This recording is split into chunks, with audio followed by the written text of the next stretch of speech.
asking for help is the hardest thing for a guy to do because we identify it as a moment of weakness. But Mhm. that's a lie. That's a lie that we tell ourselves. It is actually such a moment of courage because what you're doing in that moment when you ask for help is you're saying, no more. You're listening to the Mindful Mama podcast, episode number 270. Today, we're talking about how to be a better dad with Larry Hagner. Welcome to the Mindful Mama podcast, now with over 1 million downloads. Here, it's about becoming a less irritable, more joyful parent. At Mindful Mama, we know that you cannot give what you do not have. And when you've calm and peace within, then you can give it to your children. I'm your host, Hunter Clarke-FIELDS, Mindful Mama Mentor. I help smart, thoughtful parents stay calm so they can have strong, connected relationships with their children. I've been practicing mindfulness for over 20 years. I'm the creator of Mindful Parenting, and I'm the author of Raising Good Humans, a mindful guide to breaking the cycle of reactive parenting and raising kind, confident kids. Hey, welcome back, dear listener. I'm so glad you're here. Oh my goodness. What a year it's been! I have to tell you a story of something that's been happening in my life personally. So, we were going to be sending my oldest daughter, who's 14, back to 8th grade in person. And so the school made sure that we got her tested to do that. And she came up positive. And it was crazy because she was remote learning. She's super careful, all the things. The only thing we could figure is that she maybe got it at swim practice that she went to. But anyway, she had no symptoms whatsoever. So we feel really lucky. And now we're on the other side of it. We had to quarantine for 10 days. We got updates from the state of Delaware. We had to check in with them all the time. And she never had any symptoms. So we're really, really lucky. But it was hard. Like my daughter, we had to bring her trays of food to her room. I couldn't, when we got the news just a couple days ago that she was out of quarantine, oh my gosh, I went and hugged my daughter for the first time in 7 days. I mean, it was incredibly hard, and I definitely had a number of tears. So she would go out and walk in the woods near our house every day. She would just take a little break from her room. She would take her mask and she wouldn't be with anyone. I would go out separately and like meet her in the woods, and we'd stand 15 feet away from each other and I would talk to her. And it was like so heartbreaking every time I had to say, okay, I'm going to walk them separately from you. Oh, man, this whole thing. And I know this is like nothing compared to what you may have gone through and all the challenges that people are having out in the world, but I just want to share my own personal experience. Feeling very grateful and very free now that I'm out of quarantine and I can go do things, masked and safely, but without as much worry as I did before. And just being able to get out, right? Like, oh, I can go to the hardware store now. And we were all in the car together. And it was like felt so good too. We all celebrated with some water ice, and it felt so good to just all be in the car together and do something normal and, cheerful and not just be stuck in the house. Oh, man. So anyway, just a little share there before we dive into this episode.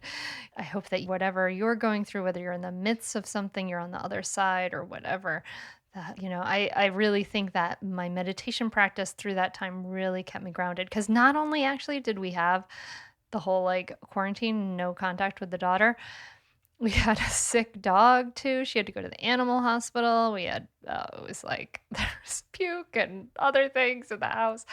It was like comical how sad it was. So, anyway, a little share there from my own life. In just a moment, I'm going to be sitting down with Larry Hagner, and he's creator of the Dad Edge podcast, and it's been featured as one of the top dad podcasts on iTunes. The show has received over 5 million downloads, and he's also the author of 2 best-selling books, and he's interviewed some of the most elite humans on the planet. So I'm excited. This is a great conversation. We're going to be talking about how can dads step up to the plate and become better dads to their kids. And, Larry and I talk about this. We debate a couple things. In this episode, you're going to find out how dads can become better role models and improve marital relationships too. So I want you to listen for a couple takeaways: how we need to model taking responsibility for our mistakes, how dads, it's so important for them to create psychological safety for our kids. And then the other takeaway is about building patience and really starting from the moment you wake up. And he talks about how he's done that. So I know you're going to get so much out of this episode. I'm excited for you to dive in. And before you do, I just want to let you know two things. Number one, you can find clips from this episode as well as short teaching sessions from me over on our Mindful Mama Mentor YouTube channel. Make sure you subscribe to the channel so that we can grow our baby little channel and get the information out to more parents. And then number two is that I am now enrolling the mindful parenting teacher training. And this may be for you if you've been a mindful parenting member, or if you have other like experience, if you want to teach mindful parenting in person in your community. And we already have several spots gone. We're enrolling now for the fall session. So if you have not been a member of Mindful Parenting, that gives you the time between May and August to do the prerequisite work of mindful parenting.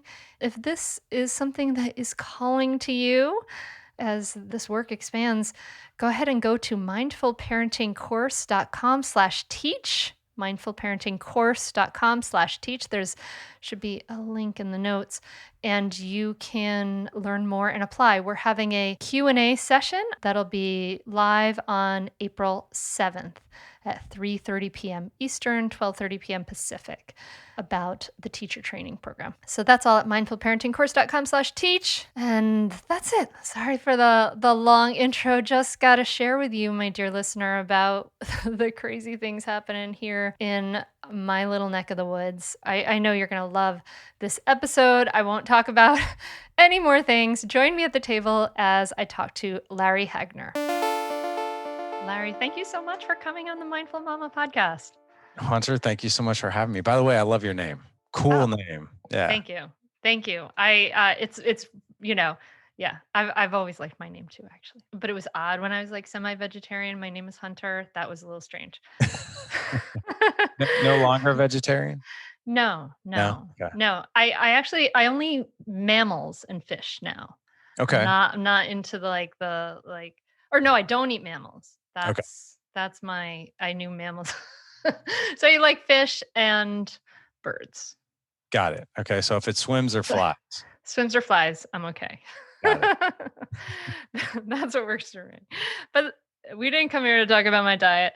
I'm so excited to talk to you because you're like the dad counterpart to the Mindful Mama podcast, which is so cool. You have the Dad Edge podcast, which is amazing. And I'm really curious, like from my point of view, like I know I started this because I desperately needed some help and wanted to talk to some good people about what to do to help me do better in this crazy job. So I'm wondering, like, what got you into this? What drew you to doing a podcast about dadding? Yeah. So real quick before I answer that question, I'll tell you, I I love the fact that you love your name, and I like the fact that I'm your counterpart podcast. I hate my name. I have hated my Oh. name forever. I've got a funny story about that, but I do love your name. But yeah, as far as podcasting and in the dad space and that kind of thing, one day I woke up and I realized I had all the answers for parenting, and I was like, man, I just got to share this with the world. Like, it's too good to keep to myself. And if you believe that, I'll tell you another one. No, Dad Edge podcast really came from a super dark place. I'm not going to lie. I don't sugarcoat anything. You know, a lot of it came from my childhood too, and I'll briefly explain that. When I was born in 1975, my parents were married right after. I think I was maybe a year old. They got divorced. He left, didn't know him. 4 years went by. I remember being in preschool, and I remember when men would come and pick up my friends from school, and I knew what a dad was, and we didn't have one. It was just me and my mom, but I didn't feel like I was missing out on anything.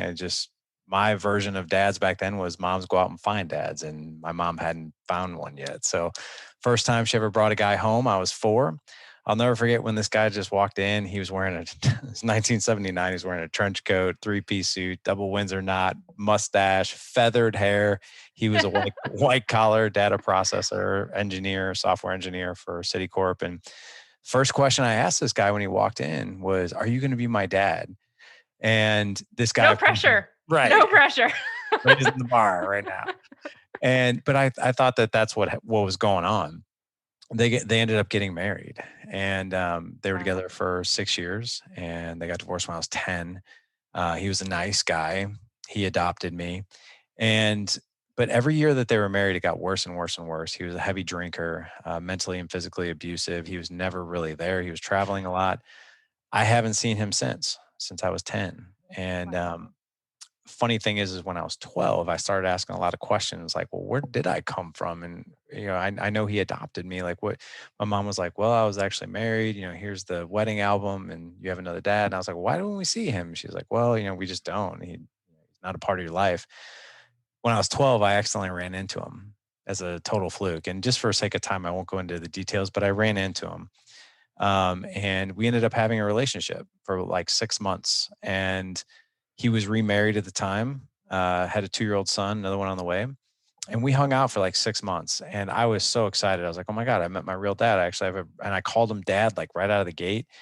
And after about 6 months, I could just tell, like after time, like, how when you're dating someone and you just sort of feel like, man, this person, I just don't think they're into it anymore. Like you just kind of get that Yeah. feeling. That's what I was picking up. And just one day we had a conversation and it just kind of went down like, hey, it's me, it's not you, and I can't really do this. And we parted ways. And that sucked. I'm not gonna lie. And then my mom continued to date and married again. She was married total 3 times. Every guy she dated was some sort of alcohol, toxicity, abuse, like just Mm. dated the same guy, just different name, different face. And then I'll finish the story here. When I was 30, two things happened. I was having my first son, and I ran into my father again, and it was crazy. I was in a Starbucks with a friend, and he came walking in to get his morning coffee. I knew exactly who he was when he walked in. He hadn't changed much. It'd been 18 years, and I won't go into the detail how we connected, but here we are, 15 years later. We do have a relationship. He's still married to the same woman. I have 2 younger half brothers that I see a lot. But my experience with fathers growing up was terrible. There was a lot of abuse. Half my childhood was spent without a father. The other half was with a toxic element of some sort. Mm. So it was really important to me when I had started having kids of my own. I was like, this stops here. Like I will not, you know, do this the wrong way. And what was I doing? Everything wrong. So for the first 6 years, I was your typical guy, short on patience, didn't know how to communicate with my wife. My marriage was mediocre at best. I wanted it to be amazing. I just didn't know how to do it. And I was so frustrated. I was so short on patience. I was quick to anger. I didn't beat my kids or anything like that. But it finally I did on the night I started Dad Edge slash Good Dad Project. My son, who's now 13, was 4 at the time. He stepped out of line and I spanked him. I'm not a spanker. I spanked him and he hit the ground. And I was Oh. like, "Oh my God." And I went to help him up and he looked at me like he was terrified. And I was like, "What am I doing?" Like, what am I doing? Like, this is not, I wanted to raise my kids in the polar opposite environment that I was raised in, not the same. Mm. So I did what every adult does. I went into my office that night and got on Facebook because I wanted to distract myself from what just happened. And I saw this button in the left hand corner that said create a page. And I don't know what it was. I was emotional, but the words Good Dad Project just rolled off my mind, off my heart, and onto that keyboard.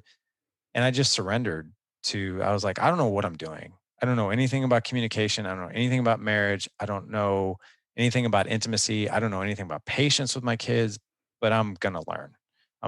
I was really good at my career, did really, really well at my career. And I was like, what if I took the same approach to my career, which I'm really hungry to learn? I want to learn more, be better. What if I took that same attitude towards this? And I did. And so in 2013, launched the blog, 2015, launched my first book and podcast. And here we are 6 years later and still podcasting, still learning, still making a gazillion mistakes a day. Just can get out of my own way a little faster nowadays. Mm. Wow. That's an amazing story. And I mean, it's heartbreaking to think about like the suffering that we pass on, right? That the suffering that your fathers, all of them passed on to you and your mother, and nobody woke up with the intention to be a jerk. No one woke up with the intention to to to harm a little kid. No one woke up with the intention to be unkind. No one said like that's what I'm going to do today, but this is just it's such like powerful evidence of the suffering that is passed on to us, and we think about the suffering they must have had to have so much difficulty in their life that they passed it on, etc. And it just is like a I don't know, it's just a powerful I could really as you were telling me that, I could really kind of put myself in the shoes of my of your you as this like 12-year-old like and seeing that like, oh well, now it's kind of up experience. My brother is actually my half brother. Is from my mom's first marriage. I grew up with him my whole life, but I wasn't aware of it because I was a little sister, but I didn't know that there were these times where his birth dad was gonna said he was gonna show up and didn't show up, and all of these things happened, and he had a lot of that like suffering, and I could see the how it left insecurities and these wounds that from the outside you couldn't see. Is this like super handsome dude, and then these sort of hurts and wounds inside that we through we put on these innocent kids, not by intention, right? Just by the suffering that's passed on. Stay tuned for more Mindful Mama podcast right after this break. It's no secret that we are all juggling a lot these days. Oh my goodness. Jobs, families, budgets, not to mention the emotional baggage of this whole pandemic. Oh my God. It's also been tough for kids with wacky school schedules, etc. And, you heard about my daughter's positive test. Oy vey. We've all heard and read about the amazing benefits of yoga, and we've talked about it here on the podcast. Increased strength, better flexibility, improved mental focus, all of that. But so many of us have tried yoga and maybe never gone back or have been afraid to try because of how intimidating the experience can be. Enter Bulldog Yoga. Bulldog Yoga Online is about taking the intimidation out of yoga and replacing it with music, smiles, and no judgment. Bulldog Online is making yoga fun. Yes, actually fun. I did a practice with Bulldog Yoga where the playlist was so hilarious, taking me back to some crazy 90s hits. Bulldog's streaming online classes are available on demand, anytime, any place, on your schedule. Bulldog even offers classes for kids and teens so you can get your Bulldog on and get moving with the whole family. The classes are easy to follow and set to great playlists meant to motivate and keep you and your family smiling through movement. There are choices for all levels, from beginner classes to heart-pumping workouts, and there are tons of class length options, which I really love to fit your schedule. Classes range from 12 to 60 minutes. So I have been working this morning. I'm right about to go into my house and do a yoga practice that I know is going to make my body feel amazing and get my yayas out and make me feel good so I can be a better parent. I want that for you too. So try your first 30 days for free at bulldogonline.com. That's bulldogonline.com. And then use the code HUNTER for an additional 50% off your first paid month. Again, that's bulldogonline.com, coupon code HUNTER. I heard a really powerful quote. I agree with everything you said. And what we resist really does persist. Yes. And so it's like, well, I don't want to be angry, and I want to, I don't want to lose my patience. It's almost like don't think of an elephant. Yeah. You can't help Yeah. but think of it. So it's, what we really resist does persist. So it's like just the fact that I was so focused on what I didn't want, it almost brought those things to fruition. Instead, what we do now is focus on, like, what does the end game really look like? What does success look like? What is an incredible connection with your wife look like? What is a good conversation or creating psychological safety within your kids? What does that look like? Versus, like, I don't want to lose my patience, right? So it's just a different lens. And the one thing I'll share about my story is that, I don't share that story out of pity. My two oldest boys, like, they'll ask me about my past, and I'll tell them, and they're always like, "I feel so sorry for you." I'm like, "Don't. I don't you feel sorry for me either," because it was such an amazing learning. You know, Mhm. did I feel that way at the time, or even in my 20s, and maybe even a little bit into my 30s? No, I didn't. I kind of had that more victim mentality, but I'm proud of it now, and it was really good training ground, for the good things that are happening now. Yeah, like what a powerful catalyst, what a powerful teacher that was. And to see, yeah, to see yourself like passing on that, and I've had similar experiences I could tell you about, but it's amazing. So where did you got yourself accountable, right? You got yourself some learning, you got yourself accountable to the world.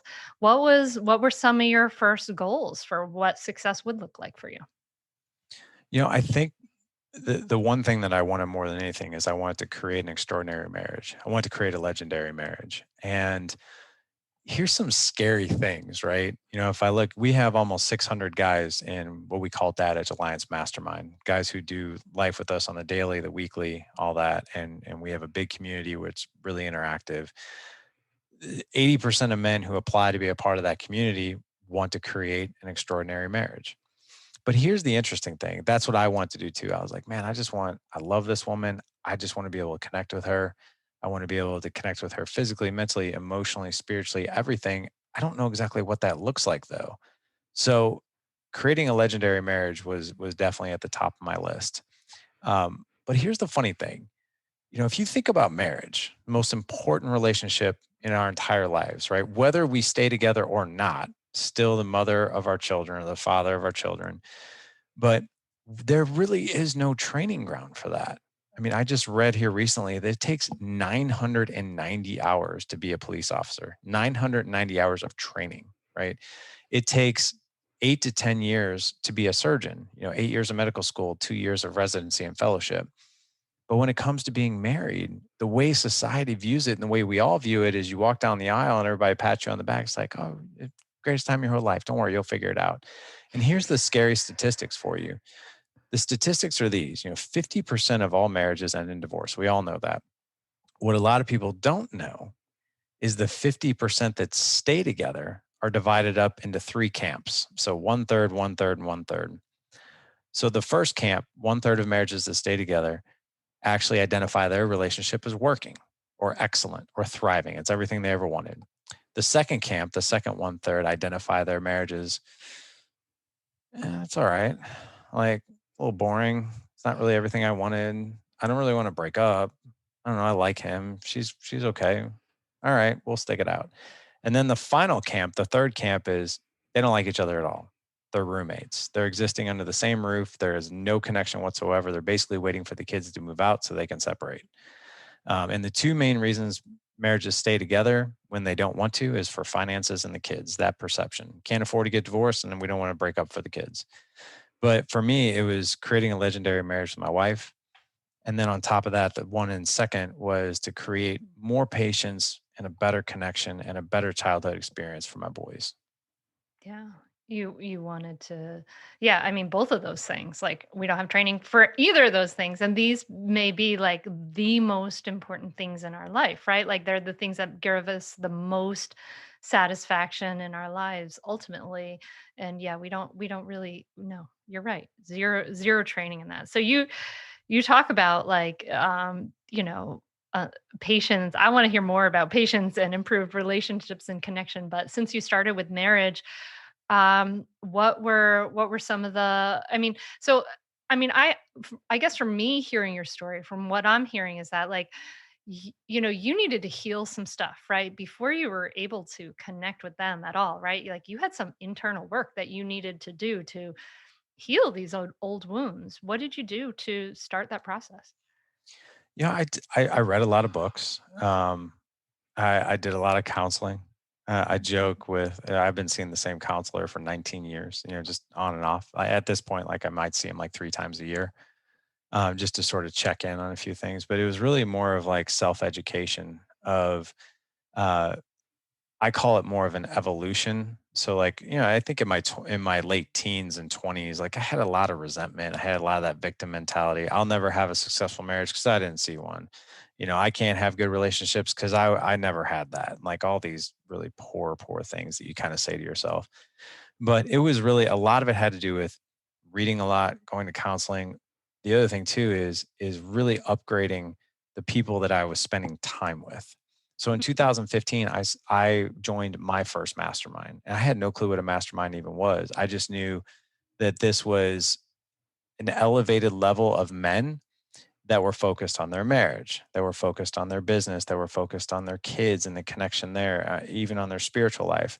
And what I found in that mastermind is those conversations were much different Mm. than heading down and grabbing a few beers and watching the UFC fight with with my friends of mine who I went to college with, right? Where every single answer could be answered with fine, good, busy. Those were the three, and that's about it. Tell Uh, me more. right. And I loved being in an atmosphere where it's like, "Hey, Larry, like, how are things going with Jessica? How's your Mm, communication? How are mm, date nights? Are you mm, asking her questions that you normally don't ask her besides, how was your day? How did you sleep? What do you want for dinner?" Like, are you asking in-depth generative questions to really be curious about that woman's heart and soul and her mind and everything? And are you really listening? mm, Like things like that where you're really being challenged, right? mhm, To do those things and step out of, what I would call the regular conversations that we have. But being a part of that mastermind was a total game changer for me. And what I saw when I joined that is that everything elevated in my life, my marriage, relationship with my kids, patience, connection, um, things in my professional life, even most importantly, my mental and emotional health was elevated. So those were the biggest changes that I saw. yeah, so you're talking about, like, doing that connecting, talking through, understanding that deep reflection work, right? Right. And surrounding yourself with people who are gonna hold you to a higher standard and not bring you down. Now, I imagine that it could be hard to even just take some of those steps. Like, you had some powerful motivation. You're like, "This is like I'm hitting some rock bottom places where I don't wanna go," right? So because there's a lot of blocks for, like, women who are told that it's okay to be emotional and to talk about our feelings and stuff like that for going to counseling, right? Like, there's blocks for us, like, so there's even more for men to say, like, "Hello, I need a hand, I need some help to do that." Was that like was that initial step like a hurdle to overcome? Because I'm imagining the listener, and I know, like, in mindful parenting we have tons of women and we have some men, and some men it's hard to take that step of, like, well, let me examine my own childhood. Let me examine the way I am interacting with my kids, to actually take that brave step to look at it and say, "Oh, this actually isn't so good right now." That's a big leap, that initial leap. Was that part hard for you? It was it was really hard. And that by far, if I'm speaking for all men, that is the hardest part. Most men live a quiet life of desperation silently, right? And so we're quietly, I wouldn't say miserable, but we're not necessarily satisfied in several Mm, areas of our life. And a lot of it has to do with we're not necessarily satisfied with things that are going on with us. Sometimes the biggest bully in a man's ears is the voice between those two ears, right? The way we talk to ourselves. Asking for help is the hardest thing for a guy to do because we identify it as a moment of weakness. But mhm, that's a lie. That's a lie that we tell ourselves. It is actually such a moment of courage because what you're doing in that moment when you ask for help is you're saying, no more.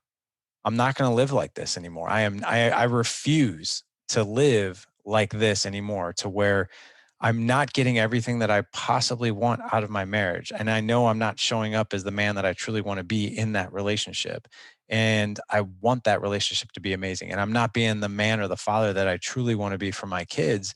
And I'm not going to stand for it anymore. I'm not going to say everything is fine. I'm not going to say everything is good. And I'm tired of saying I'm too busy not to do it. So I think you reach a point, and I think I think most guys reach a point where they're like, yeah, life is short, and I'm not gonna live this way for the rest of my life. There's a quote that I heard from a podcast guest, and I use it all the time. The definition of hell is meeting the man that you could have been when you're laying on your deathbed. Wow. And I don't I reached a point, and maybe it was when I spanked my son, that I was like, this is not going to happen anymore. Like, the way I envision my life and the way that the guys who do life with us envision their lives is, on our deathbed, we just want to be smiling with content. Like, Mhm. hey, whatever life has in store for you after this one, whether that, you're with God in heaven or whatever that is that you enter that next chapter with a smile, saying, you know what? I gave it everything I had. I left no stone unturned. I connected with people and my wife and my family in ways that I wanted to, that I needed to. And when I was stuck, I reached out for help, and I did it with every single thing that I possibly could. I don't have any regrets. I feel Mm. good. And was it always pretty? Of course not. But it was amazing. And I would do nothing different. And that's the life. I think if most men could just picture that, like, Mhm. if you were to fast forward your life 40 years from now and you're doing the same things right now, what would you have done different? What conversation at 80 years old would you have with yourself right now? And what would you tell yourself to do?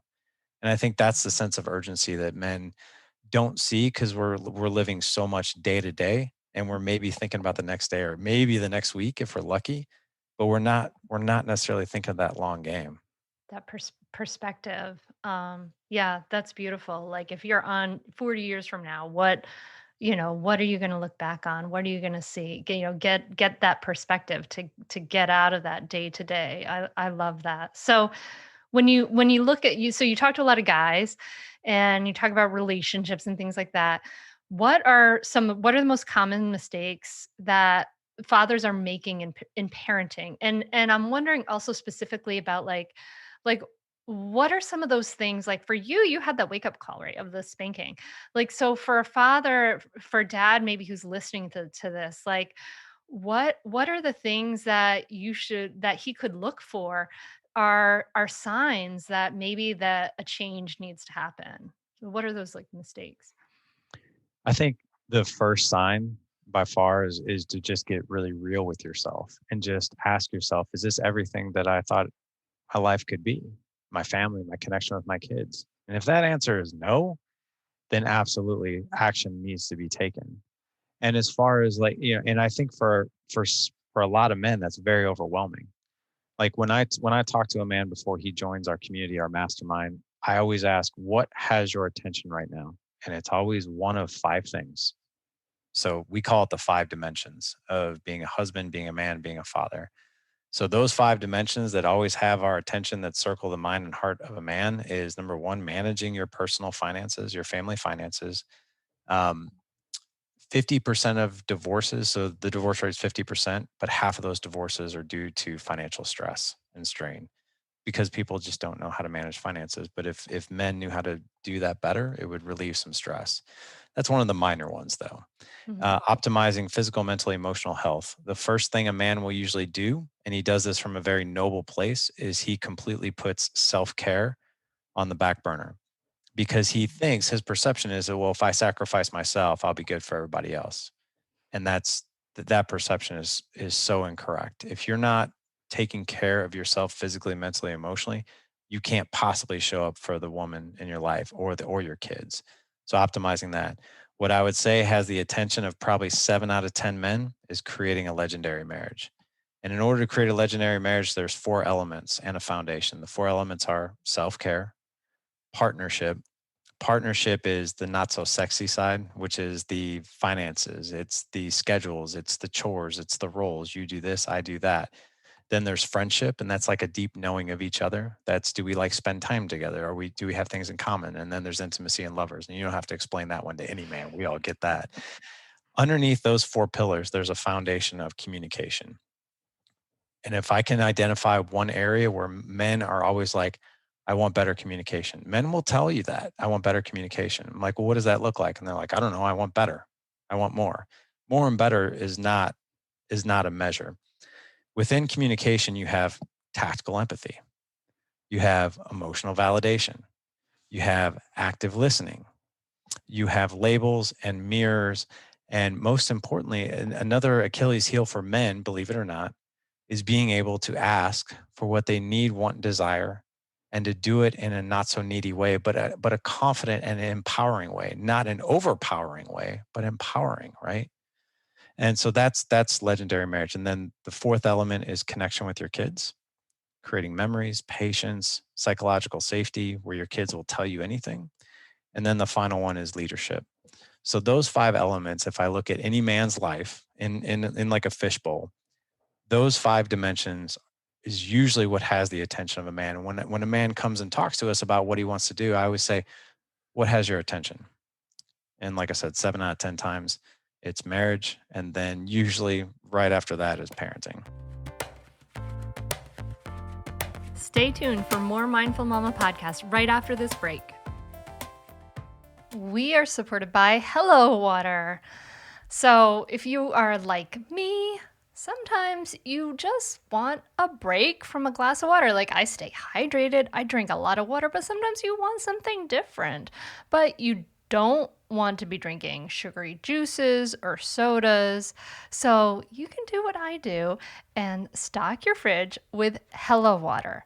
Hello Water is a fruit-flavored water with 0 sugar that's actually infused with fiber. So I'm thrilled that my persnickety eater 11-year-old loves it too. It's really the first pro-wellness water line, and it's all about inspiring health and healthy habits so you can stay healthy and enjoy your drink. My favorite flavor that I grabbed yesterday as we went up to plant my carrot seeds in the community garden is cucumber lime Hello Water. It kind of tastes like a yummy mojito that doesn't have any alcohol, obviously.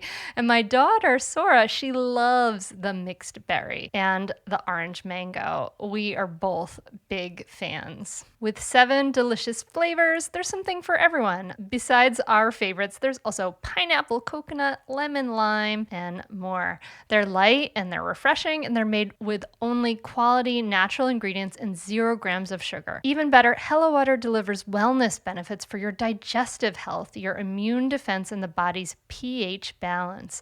Each bottle has 5 grams of prebiotic fiber. So this makes Hello Water the perfect way to stay hydrated and up your fiber intake, which we need.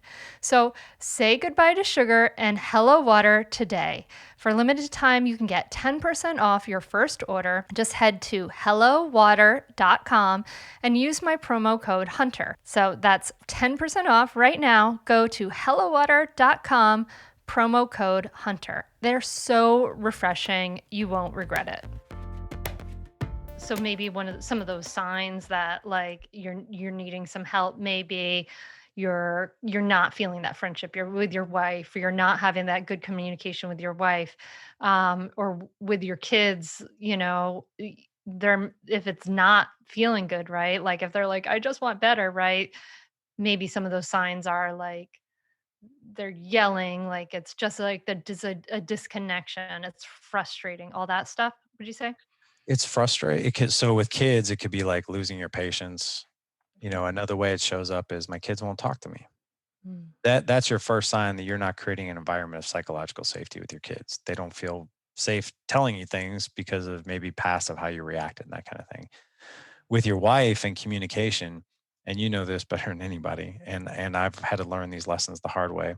I don't fix my wife's problems unless she asks. Hallelujah! Oh my God! But I think for men, you can't just coach a man to say, don't fix your wife's problems, because then he's Mhm. like, okay, well, then what do I do? Mhm. And then when I say something like, you have to use tactical empathy, Yeah, tactical, yeah, I was gonna ask, what yeah, is tactical empathy? I'm not sure every listener is aware tactical of that. empathy, tactical empathy is a skill set that you can use not only obviously with your wife, but with your kids. You can use it at work, but I'm sure you've talked to somebody and you're like, I don't know what it is about that person, but I feel, number one, really good when I talk to them. Like they're really listening to me. And I feel like I can tell them anything. Usually, what that person has a skill set, whether they know it or not, is tactical empathy. And tactical empathy is a way to connect with someone in the trenches and identify exactly what that person is feeling. And it's empathy, not sympathy. So I'll give you an example. When my wife comes to me and she's like, oh my God, I feel like I have so much to do. Like we're having this, and this is a real example where she's like, we got this huge birthday party tomorrow. I got to clean the whole house. These kids are messing it up. Like no one's helping me. Like this is, driving me crazy. And I'll be like, well, tell the kids to get off their PlayStation. And why are you getting so upset about this? Like the house is going to look the way it's going to look. No one's really going to care, right? Like it's fine. It'll be fine. Ugh, Nothing makes her feel more thanks a invalidated. lot, Larry. Nothing, nothing makes her feel more invalidated than if I respond like that. Mhm. But tactical empathy looks like this. When I respond to her, it's looks like, feels like, sounds like. What I usually do is I pick one of those two phrases. Feels like you're really overwhelmed right now. How can I best support you right now? What feels right to you? And just let her talk. And then the more she talks, I'll use things like labels and mirrors or tell me more, right? And I can get into that if you want. But I never ask my wife why, because why even subconsciously will put someone in the corner, or you feel like conflict, right? Because it goes back to when we were like 2 years old. And why are you doing that? Why are you crying? You have to defend yourself You have to defend yourself. when someone asks why. Right. So part of tactical empathy is tell me more. When you ask, it's the exact same question, but you're inviting. Give me more Mhm. information. What's going on? And what I have found is as long as I'm doing 10% of the talking and 90% of the listening with my wife, that creates an incredible environment of psychological safety, emotional validation. She feels heard, she feels seen, she feels appreciated. And we're also together. And sometimes I'll even ask, be like, do you want me to offer some suggestions or do you just want me to listen? I'm happy to do either. And she'll tell me. That's the cool thing. She will tell me what she Mhm. wants. And sometimes she's like, I need you to give me a solution, or I need you to help me with this. Be like, cool, let's do it. Or she'll be like, I just need you to listen. I'm like, okay, great. I'm just here to listen. So that I think is effective communication. Is just being, in order to be a better communicator, you first have to be a better listener. And tactical empathy is, to make it really simple for men, sounds like, looks like, feels like, and insert whatever emotion you think she is feeling. Tell me more. How can I best support you right now? Don't fix her problems.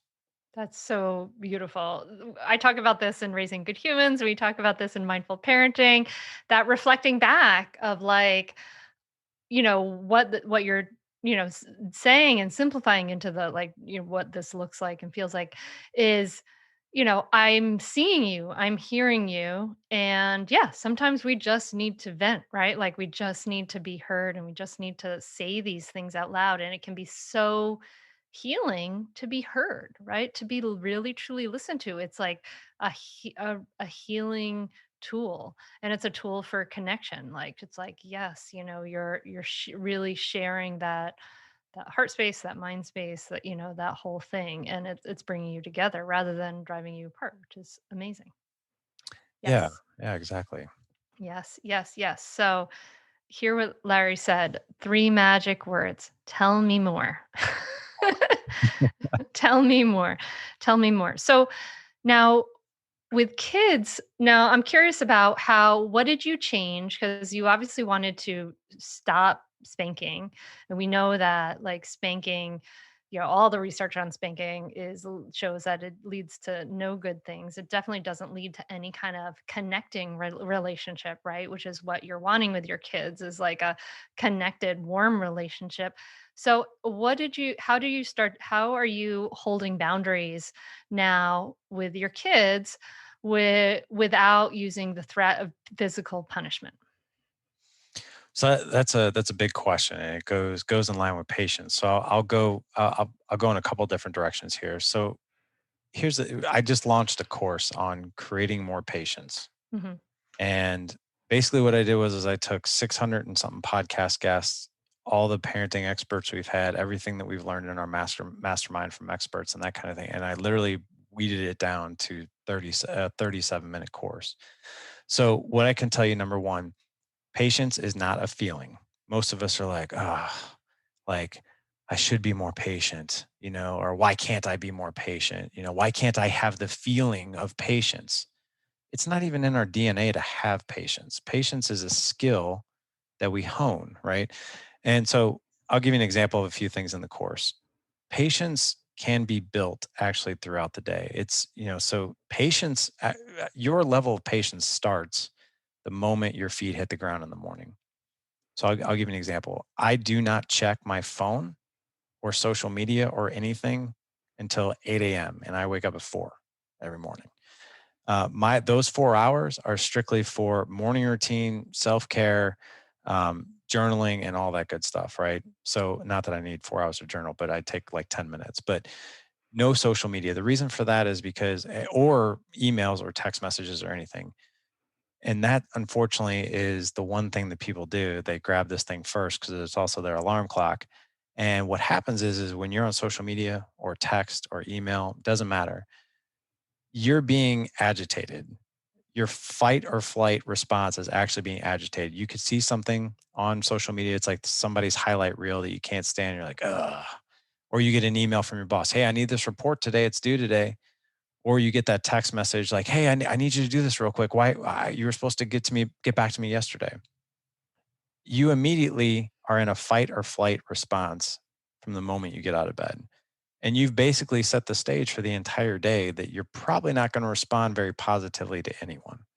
So, if anything, have a very solid morning routine and don't consume any news, don't consume any social media, don't be on anybody else's agenda for at least a couple hours. If you can, at least 60 minutes, right? Hmm. The other thing, too, is there are ways to recognize when you're being triggered. We're all triggered. We're triggered all day long. But there are physical and mental and emotional triggers that we feel. Like, so for instance, when I'm getting agitated, I'll start to have incomplete thoughts. My heart rate will go up. My hands will start to sweat.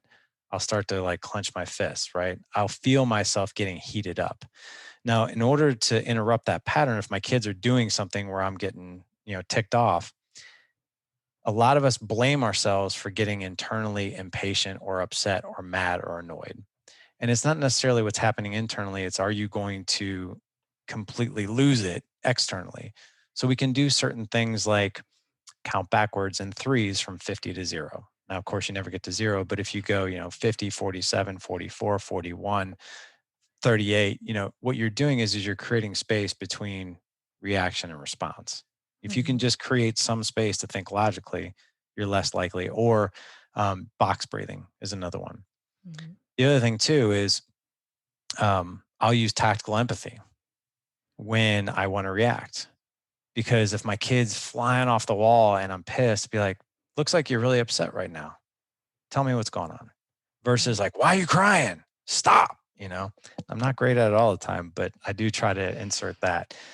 The other thing too is um, we will screw up. We will Yes. lose our patience, right? And Yes. when you do that, what a lot of men do, and then we do this quietly, is we sabotage the heck out of ourselves. Like, God, like why can't I be better at this? Why can't I be a better father? I shouldn't do that. I shouldn't react like that. And I just did two things in there. I asked myself a really poor question, like, why can't I be better? Why can't I do this? It's a really poor question. Our brains are like Google. If we ask questions like that, really poor answers are going to come back. You want to know why you're not patient? It's because, you're a Hmm. jerk. You're this, you're that. The other thing too is we should on ourselves. We take a big steaming pile of should on ourselves with our questions. I should do this. I shouldn't do that. So what I like to use is the how might we question, how might I question? The next time this happens, how might I be more patient? Mm. What did I miss? And then the final thing is an after action review. If you lose your cool, go back to all these different tactics and understand, where did I go wrong today? Like, oh, I immediately checked my phone, and I was a maniac on email because I had to get back to all these people, and I was in fight or flight. I didn't recognize the triggers, and I didn't do X, Y, or Z. So that's number one, with patience. As far as creating psychological safety where your kids will tell you anything, I mean, I've got 2 teenagers now, and I am absolutely floored by the amount of information they'll share with me. Dishonesty, wrongdoings, all these things, then they'll come and tell me about it. But we live by a quote in this house. The quote is, "Your honesty and ownership is celebrated and not punished." So Mhm. if my kids come and tell me something, I applaud them, appreciate them, and acknowledge them for their courage. And we embrace that. Now, if there's wrongdoing, the deal is if you come and tell me, you won't be punished. The punishment Mhm. is the natural consequence of whatever that is. But I'm not going to take away your phone. I'm not going to ground you. Everything is a status quo. Now, differently, if you're dishonest with me, that's a different story. But what I find is when you create that environment, the kids are very forthcoming. They tell me more information than sometimes I'm completely floored and shocked by the things that they'll share. But it all comes from your honesty and ownership is celebrated, not punished or shamed. And that's wonderful because when they come and talk to you about things, they can learn, right? Instead of if they're not punished, then they can learn. If they're kids, they're inevitably going to make mistakes. They're inevitably going to like impede on other people's needs and do stupid, reckless, dumb, annoying things because they're kids. But if they can tell us about it and they can tell us about it without fear of punishment, then they can learn, right? Then they're not in their fight or flight, response, and their whole brain is available to then be able to learn and to be able to actually have awareness of what are all the consequences of what I said or what I did, etc. And to deal with it, and it's beautiful also too because when you're not using your power like that, it makes it so they're not resenting you, right? They're not saying, "Oh, now I did something wrong and I'm going to push back against you because you're making me feel terrible because now I can't do this my play Minecraft or watch YouTubers or whatever it is, right?" Like um you know, I'm looking instead that child's looking at themselves and saying, "Oh, I did this thing," and I can look at myself rather than like push back against you and blame you, which is so beautiful. So I just want to highlight this, dear listener, because what Larry is talking about here with the idea of patience, starting with talking about patience and talking about our triggers, is saying that no good comes of us losing it, being impatient and yelling and those threats, but a lot of like really good connecting things come, and a lot of learning comes from honesty and a flow of communication. Agreed. Absolutely agreed. That must have been a hard, I mean, because so I'm with you there. So I was a like when I'm super, super frustrated, like my old habit energy is that I was just like raised with, is to like think about that threat. That's like the thought that comes to mind. And I at first I thought, when I was raising my girls, I remember thinking when they were little, I remember meeting a family who used some timeouts and who didn't use timeouts, and I'm thinking like, "Oh, I'm not gonna do that, like, that's crazy." And now I'm in a place where I haven't used, like, threats like that or punishments like that in a decade or more, and our relationship is closer, and stuff happens around the house. It's not always perfect. It's not always pretty. Like sometimes it's annoying. Like they're annoying. They do stupid, annoying things because they're kids. But yeah, like there's not that like total resistance and total break. What I'm hearing from you is that there's not this. You're not getting like the classic like teen rebellion. Your kids are like running away from the house and that they hate you all the time. Exactly. Yeah. In fact, it's literally been the opposite. Um, Obviously it's not all sunshine and rainbows around here Yes. all the time, right? This is more of a practice, and I do screw up. But at the same time, I'm also very humble with the kids. Like I don't know how you were raised, but I was raised in I'm the mom, I'm the dad, you're the kid, I'm right, you're wrong. Like there Mhm. was no apologies, there was no nothing, right? In our house, I've apologized to my kids 3 times a week, at least, sometimes daily, depending on what's going on. And, but I think showing that humility, when there's and here's the other thing too. My kids are shockingly honest, and they'll be the first to admit when they're at fault, which surprises me at 14 and 13, the 2 older ones. The 2 younger ones, not so much. Um, but it really shocks me, and the only thing that I can possibly think of is that when I do something that isn't in line with who I am or my core values or raising them, I'll be the first to be like, "Hey, man, like, look, I'm really sorry, it doesn't make what you did right? Because I got upset, but the way I responded to you, that's not in line with the father I wanna be to you, the man that I wanna be to you, and from one man to another, I wanna apologize. Can I ask for your forgiveness?" Mhm. And, one thing I've noticed just with the boys is that they're very forthcoming with also being like, "Hey, I did this," and then they ask for forgiveness. So, there's definitely a lot of ownership there, which I've loved seeing. You're modeling that, which is so beautiful. Larry, I could talk to you for, for a long time about all of these things. There's so much to talk about. Yeah. I'm thinking about just one last question to kind of bring into this here is that, you know, for the partners, whether they're moms and moms or dads and dads or moms and dads, what can the partner do to support their spouse or their parenting partner to just help them be better, especially if they're more at the beginning of this journey? What Because it's hard to see.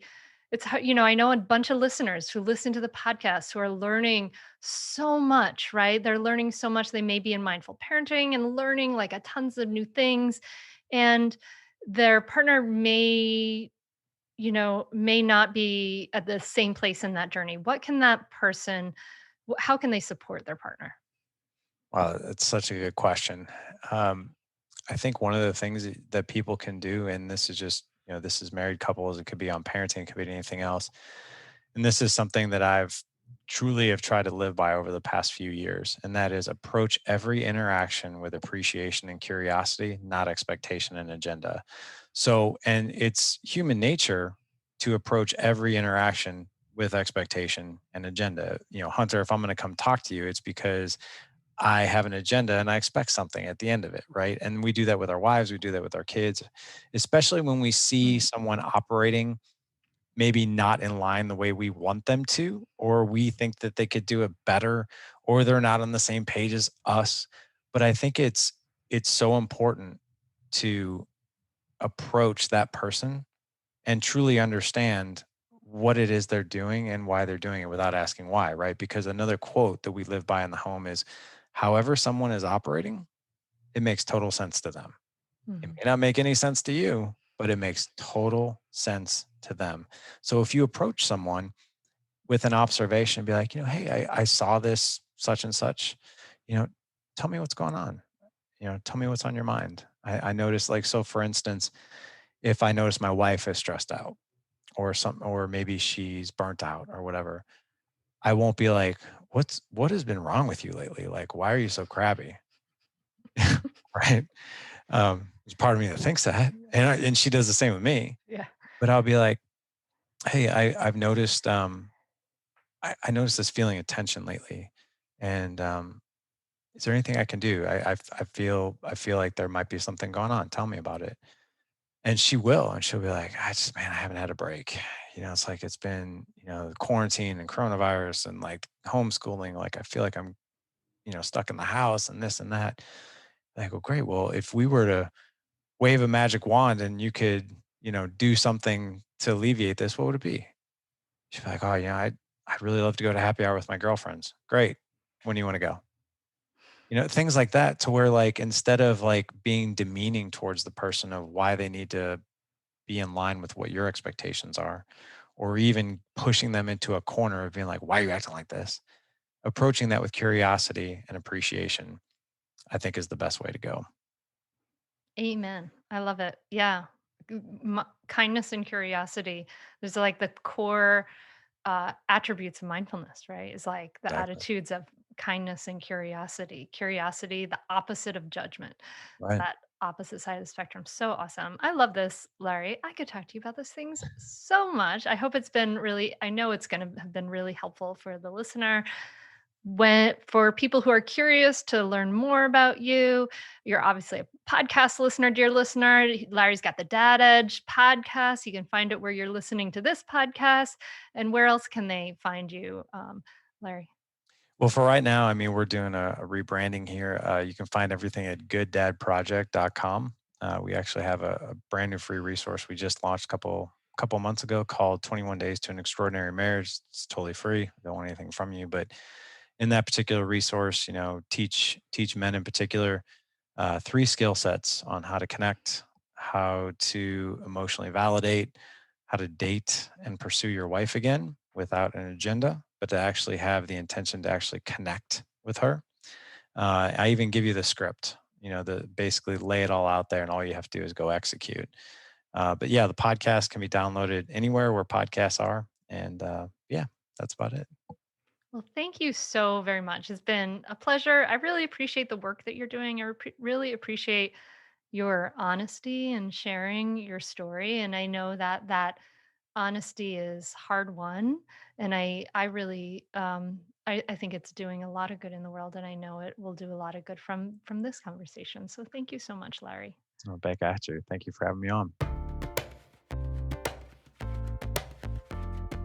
I love how Larry advocates for that psychological safety for our kids. I mean, this is so, so important, incredible. So I hope you liked this episode. Remember, you can see clips from this episode as well as short teaching sessions from me at the Mindful Mama Mentor YouTube channel.